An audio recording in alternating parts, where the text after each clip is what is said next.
It's good to be here for this special NAIDOC edition of CBTV with Aunty Lyn and Uncle Harry. And we should start by acknowledging country. And Aunty Lyn, could you welcome us to country, please? Vajara Varunga, good morning. Waramai Ningara Layora Nagar Bawa Janwudi Gulwu. Welcome to all the people. Can you please listen to the spirits? I would like to pay my respects to our ancestors and all elders for their keeping and passing on of the knowledge of our Dreamtime through song, dance and art. This week is NAIDOC, and although we are not able to gather, celebrate and share our history and culture, everyone is attempting to acknowledge the fact in new and inventive ways. This land always was, is and always will be Aboriginal land. Waramai Didjira, Yana Jandali Bullawul Nangani. Welcome to our land, Darrick land, and thank you for walking with me and sharing my dreaming. Thanks, Aunty Lyn. It's always good to think carefully and remember where we are. You just mentioned the theme of NAIDOC Week this year, the 2020 theme. Yes.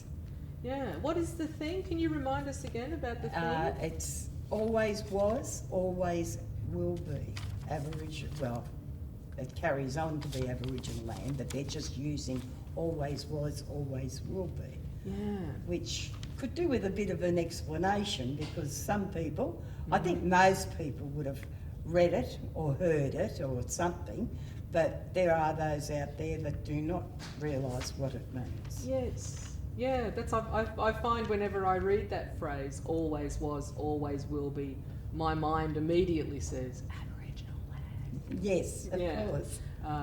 Which is, so it would be wonderful to have that phrase embedded in our minds and in our imaginations.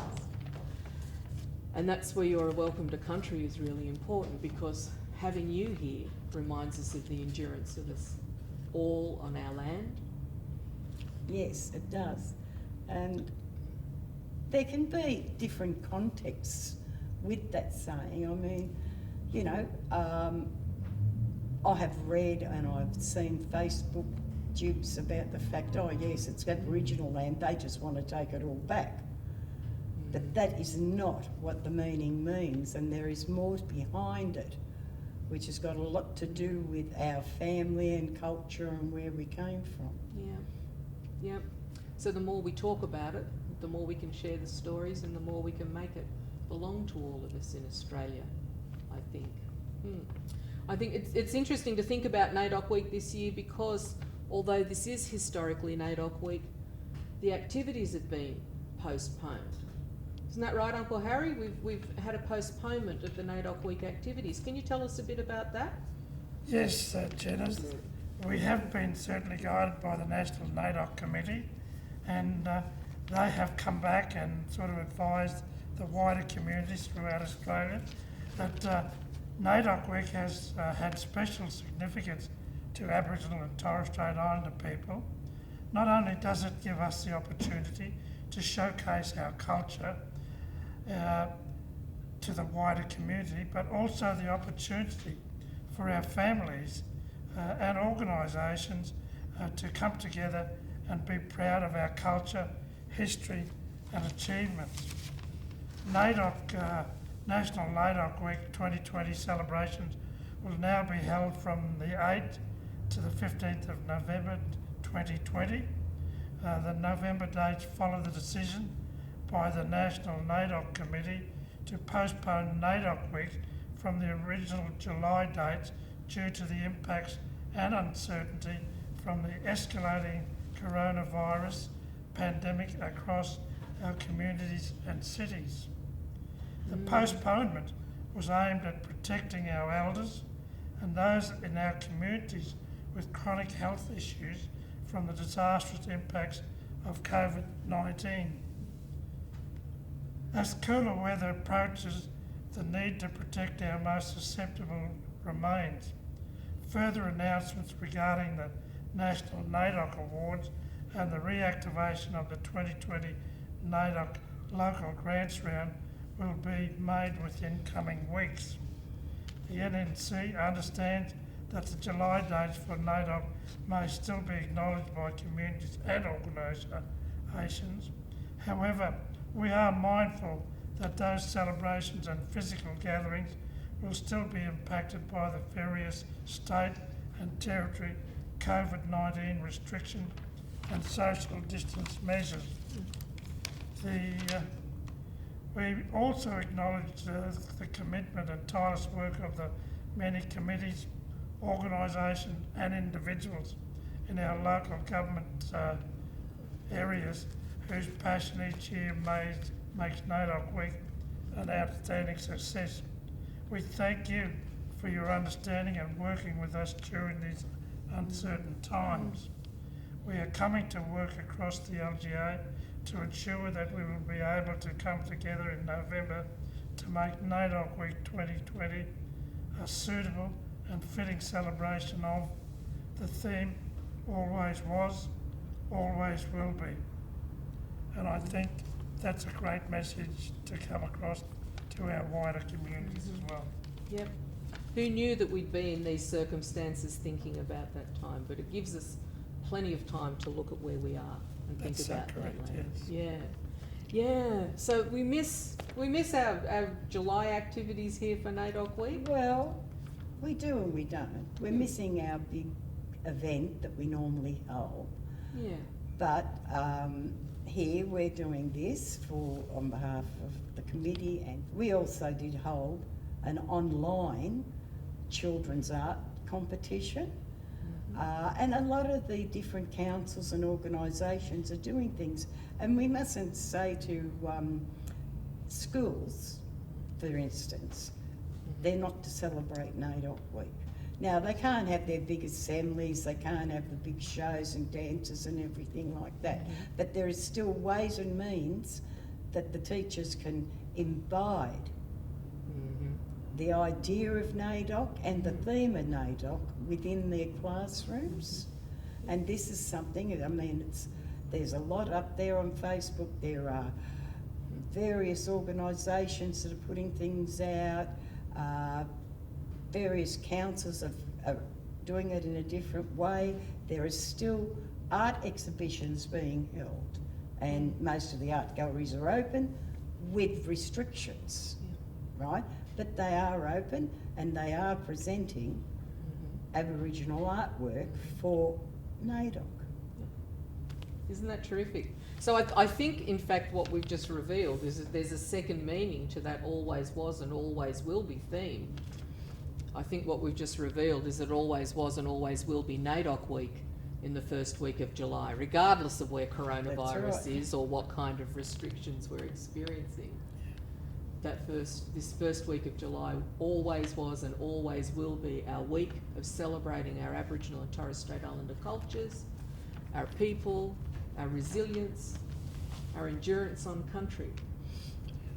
And it is really good to be able to get out of our space restrictions and be able to come together and have this amazing talk about what it means.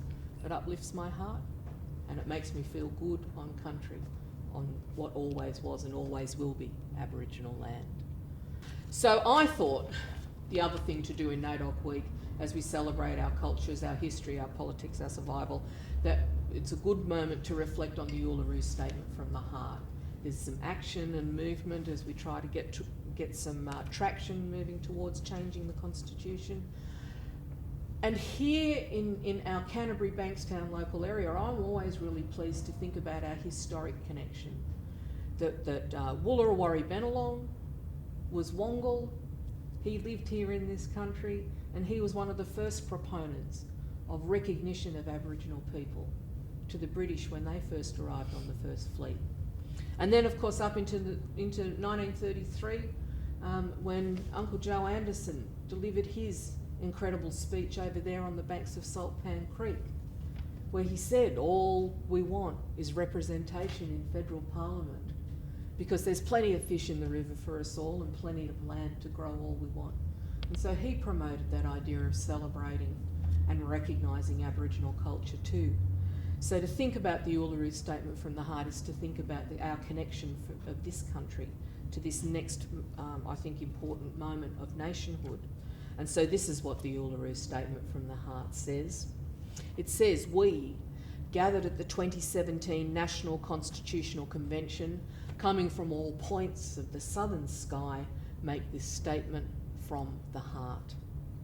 Our Aboriginal and Torres Strait Islander tribes were the first sovereign nations of the Australian continent and its adjacent islands, and possessed it under our own laws and customs. This our ancestors did, according to the reckoning of our culture, from the creation, according to the common law, from time immemorial, and according to science, more than 60,000 years ago. This sovereignty is a spiritual notion, the ancestral tie between the land, or Mother Nature, and the Aboriginal and Torres Strait Islander people who are born therefrom, remain attached thereto, and must one day return thither to be reunited with our ancestors. This link is the basis of this ownership of the soil, or better, of sovereignty. It has never been ceded or extinguished, and it coexists with the sovereignty of the Crown. How could it be otherwise? The peoples possessed this land for 60 millennia, and this sacred link disappears merely in the last 200 years? With substantive constitutional change and structural reform, we believe this ancient sovereignty can shine through as a fuller expression of our Australian nationhood. Proportionally, we are the most incarcerated people on the planet. We are not innately criminal people. Our children are aliened from their families at unprecedented rates. This cannot be because we have no love for them. And our youth languish in detention in obscene numbers. They should be our hope for the future. These dimensions of our crisis tell plainly the structural nature of our problem. It is the torment of our powerlessness. We seek constitutional reforms to empower our people and take a rightful place in our country. When we have power over our destiny, our children will flourish, they will walk in two worlds, and their culture will be a gift to the country. We call for the establishment of a First Nations voice enshrined in the Constitution. Makarrata is the culmination of our agenda, the coming together after a struggle. It captures our aspirations for a fair and truthful relationship with the people of Australia and a better future for our children based on justice and self-determination. We seek a Makarrata Commission to supervise a process of agreement making between governments and First Nations and truth-telling about our history. In 1967 we were counted. In 2017 we seek to be heard. We leave base camp and start our trek across this vast country. We invite you to walk with us in a movement of the Australian people for a better future. Very good. And again, see, this brings us back to always was, always will be our land. What people don't realise, like they hear Aboriginal people talk about their country and they think they just mean this country. But here in Australia there are over, I don't know how many, 60 nations right throughout Australia, but they refer to that nation that the land is on as their country. Yeah. But it's not just a matter of they own that country or they belong to that country. That country is also part of them. Yes. It's part of their spirituality. It's part of their culture. It's basically really everything. And you get people that are off their land, they're off their country. It may be because they actually have moved themselves, But a lot of times it's because they have actually been removed as children and taken somewhere else. They've lost their country, they've lost their culture, they've lost their law. As they grow up, there's always something missing.